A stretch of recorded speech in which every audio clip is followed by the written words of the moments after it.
Hi, my name's Kevin with Koopman Lumber Rentals. Today we're going to be explaining the use and operation of the Essex Silverline Floor Edging machine. If you were to rent a drum sander, you can also rent the floor edger to go with it when refinishing your hardwood floors. The drum sander will leave a gap around the edges of your walls, and the edger is used to get up to the edge of the walls. Also, if you were redoing a counter or a deck and you needed to get up to your railings, or if you wanted to do the tops of the railings with this. The operation of the Essex Silverline Edger is pretty easy to use. Comes with a twist lock. You'll see an extra little tab on one of them. That lines up with the female end of your plug. When you plug it in, there will be a light that comes on. Just the nature of the work, when you're working up against your walls, it lights up so you can see what you're doing in that area. For changing out the bag, first thing you want to make sure, again, it is in the off position and the machine is unplugged. For replacing or emptying the sand bag, or the bag for all of the sawdust,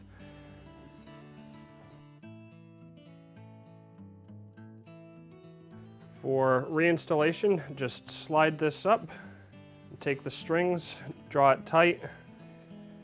There's no right or wrong way to tie this on. For changing the sandpaper, again, while the machine is unplugged, retrieve the tool off the back side of those clips, turn the machine on its side, and with one hand, kind of hold it while you start to loosen the nut. Once we're ready to start sanding, before we begin, looking at the top of this table, there are some nail heads sticking up, which when the sandpaper hits the nail head, it'll either tear the paper off or it'll start sparking, which is a hazard.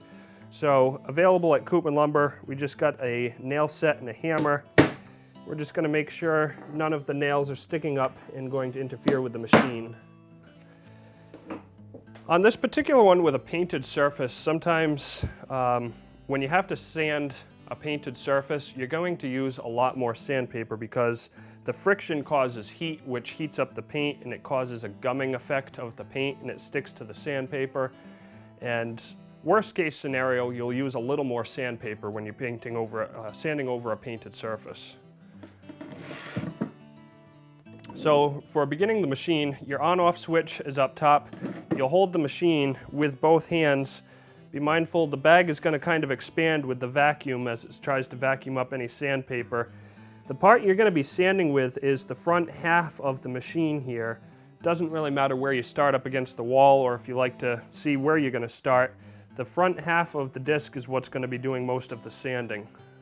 Oftentimes when you're sanding a painted surface, you'll start to see paint swirling around on the surface that you've already sanded. That is oftentimes recoverable by simply going over it again, but you can see the paint starting to build up on the sandpaper, which means the sandpaper is probably not going to last a lot longer.